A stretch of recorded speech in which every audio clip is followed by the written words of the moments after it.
Hi welcome to ആൻഡ്രൻ channel. ഇന്ന് നമ്മൾ 9th ചാപ്റ്റർ 1 സെറ്റ് ലാംഗ്വേജിൽ എക്സസൈസ് 1.3 ആണ് നോക്കാൻ പോകുന്നത് കേട്ടോ. അതിൽ 4th സം നോക്കാം. Let u equal to 0 1 2 3 4 5 6 7, a equal to set of all 1 3 5 7 and b equal to set of all 0 2 3 5 7. Find the following sets. ഇപ്പം ഇവിടെ കുറച്ച് ഓപ്ഷൻസ് തന്നിട്ടുണ്ട്. ഇതാണ് നമ്മൾ കണ്ടുപിടിക്കേണ്ടത് കേട്ടോ. ഇത് വെച്ചിട്ടാണ് നമ്മൾ കണ്ടുപിടിക്കേണ്ടത്. നമുക്ക് നോക്കാം. സൊല്യൂഷൻ നോക്കാം. നമുക്ക് തന്നിട്ടുള്ളത് അതുപോലെ തന്നെ എഴുതിയിട്ടുണ്ട് കേട്ടോ. യു എ ബി സെറ്റ്സ് എല്ലാം എഴുതിയിട്ടുണ്ട്. ഇനി നമുക്ക് കണ്ടുപിടിക്കേണ്ടത് എ ഡാഷ് ആണ് കേട്ടോ. എ ഡാഷിന്റെ ഫോർമുല എന്താ? A dash equal to universal സെറ്റിൽ നിന്നും എ മൈനസ് ചെയ്താൽ നമുക്ക് എ ഡാഷ് കിട്ടും. ഓക്കെ, അപ്പോൾ A dash equal to U എന്ന് പറയുന്നത് ഇതാണ്, യൂണിവേഴ്സൽ സെറ്റ് എന്ന് പറയുന്നത് ഇതാണ്. ഇതിൽ നിന്നും എ മൈനസ് ചെയ്താൽ മതി. അപ്പോൾ എ എന്താണ്? 1 3 5 7 അല്ലേ? ഈ 1 3 5 7 മൈനസ് ചെയ്താൽ ബാക്കി നമുക്ക് യൂണിവേഴ്സൽ സെറ്റിൽ എന്തൊക്കെയുണ്ട്? 0 2 4 6 അല്ലേ? അതാണ് നമ്മളിവിടെ എടുത്ത് എഴുതേണ്ടത് കേട്ടോ. അപ്പോൾ എന്തൊക്കെയാണ്? 0 2 4 6 അത്രേ ഉള്ളൂ കേട്ടോ. നെക്സ്റ്റ് സെക്കൻഡ് സബ് ഡിവിഷൻ ആണ് കേട്ടോ. ബി ഡാഷ് ആണ് തന്നിട്ടുള്ളത്. അപ്പൊ ബി ഡാഷിന്റെ ഫോർമുല യൂണിവേഴ്സൽ സെറ്റിൽ നിന്നും ബി മൈനസ് ചെയ്താൽ മതി. അപ്പൊ ബി ഡാഷ് എങ്ങനെ കണ്ടുപിടിക്കുക? ഇത് യൂണിവേഴ്സൽ സെറ്റ് ആണ് കേട്ടോ, മൈനസ് ഇത് ബിയുടെ സെറ്റ് ആണ്. അപ്പൊ ഇതിൽ നിന്നും ബിയുടെ സെറ്റ് മൈനസ് ചെയ്താൽ മതി. 0 പോകും, 2 പോകും, അടുത്ത് 3 5 7 പോകും. ബാലൻസ് ഇവിടെ എന്തൊക്കെയുണ്ട് അതാണ് നമ്മൾ എടുത്ത് എഴുതേണ്ടത്. Okay, equal to set of all 1 4 6. ഇത്രയാണ് നമുക്ക് ബി ഡാഷിൽ കിട്ടുന്നത് കേട്ടോ.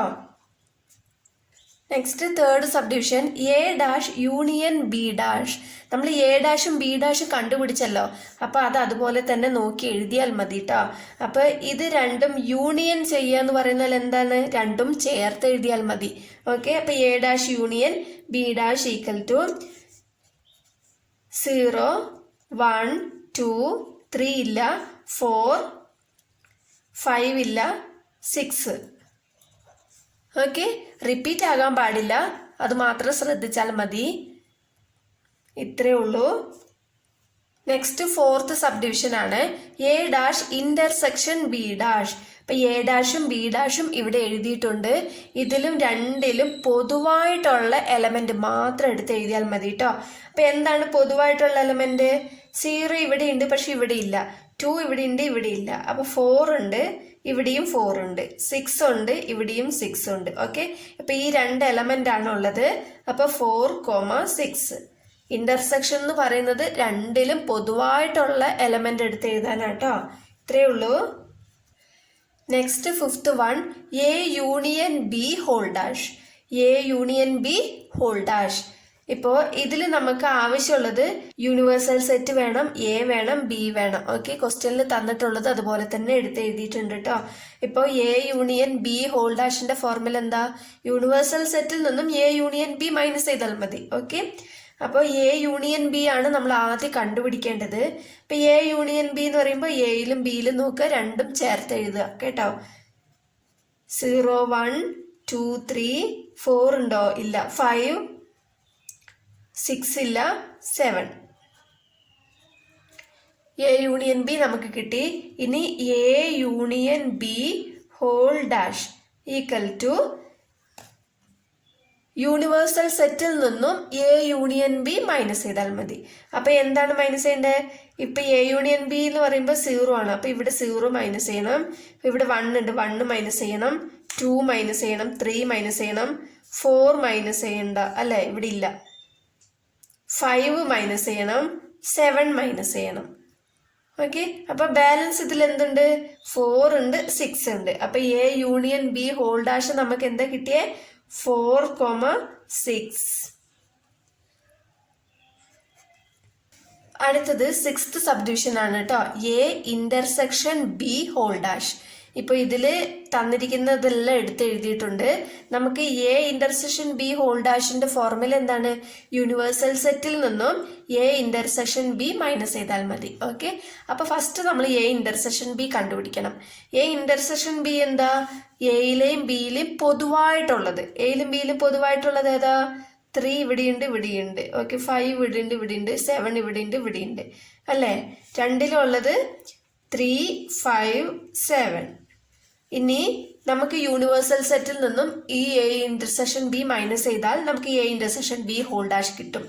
അപ്പോൾ A intersection B whole dash equal to, ഇപ്പോൾ 3, 5, 7 യൂണിവേഴ്സൽ സെറ്റിൽ നിന്നും മൈനസ് ചെയ്താൽ മതി. 3, 5, 7. ബാലൻസ് ഇവിടെ എന്തുണ്ട്? അതാണ് നമ്മൾ ഇവിടെ എഴുതേണ്ടത് കേട്ടോ. അപ്പൊ 0, 1, 2, 4, 6. ഇത്രയേ ഉള്ളൂ. A intersection B whole dash നമുക്ക് എന്താ കിട്ടിയേ? 0, 1, 2, 4, 6. നെക്സ്റ്റ് 7th ആണ് കേട്ടോ. എ ഡാഷ് ഹോൾ ഡാഷ് ആണ്. അപ്പോൾ ഇതിൽ നമുക്ക് ആവശ്യമുള്ളത് യൂണിവേഴ്സൽ സെറ്റും എ ഡാഷും ആണ് കേട്ടോ. അപ്പൊ എ ഡാഷ് അതുപോലെ നോക്കി എഴുതിയിട്ടുണ്ട്. ഇനി എ ഡാഷ് ഹോൾ ഡാഷിന്റെ ഫോർമുല എന്താ? യുവിൽ നിന്നും എ ഡാഷ് മൈനസ് ചെയ്യുന്നു, അത്രേ ഉള്ളൂ. അപ്പൊ എന്താ? യൂണിവേഴ്സൽ സെറ്റിൽ നിന്നും എ ഡാഷ് മൈനസ് ചെയ്താൽ ഇവിടെ 0 മൈനസ് ചെയ്യാം, 2 മൈനസ് ചെയ്യാം, 4 മൈനസ് ചെയ്യണം, 6 മൈനസ് ചെയ്യണം. ബാലൻസ് ഇവിടെ എന്താ ഉള്ളത്? 1, 3, 5, 7. 1, 3, 5, 7. അപ്പൊ എ ഡാഷ് ഹോൾ ഡാഷ് നമുക്ക് കിട്ടി. നെക്സ്റ്റ് 8th സബ് ഡിവിഷൻ ആണ് കേട്ടോ. ബി ഡാഷ് ഹോൾ ഡാഷ് ആണ്. അപ്പോൾ യൂണിവേഴ്സൽ സെറ്റ് എഴുതിയിട്ടുണ്ട്, ബി ഡാഷ് എഴുതിയിട്ടുണ്ട്. യൂണിവേഴ്സൽ സെറ്റിൽ നിന്നും ബി ഡാഷ് മൈനസ് ചെയ്യണം. യൂണിവേഴ്സൽ സെറ്റിൽ നിന്നും ബി ഡാഷ് മൈനസ് ചെയ്യാം. 1, 4, 6 മൈനസ് ചെയ്യുമ്പോൾ ബാക്കി നമുക്ക് എത്രയാ ഉള്ളത്? 0, 2, 3, 5, 7. ഇത്രയേ ഉള്ളൂ കേട്ടോ. മനസ്സിലായെന്ന് വിശ്വസിക്കുന്നു. വീഡിയോ ഇഷ്ടപ്പെട്ടാൽ ലൈക്ക് ചെയ്യാനും ഷെയർ ചെയ്യാനും സബ്സ്ക്രൈബ് ചെയ്യാനും മറക്കരുത്. എന്തെങ്കിലും ഡൗട്ട് ഉണ്ടെങ്കിൽ കമൻ്റായിട്ട് അറിയിച്ചാൽ മതി. താങ്ക്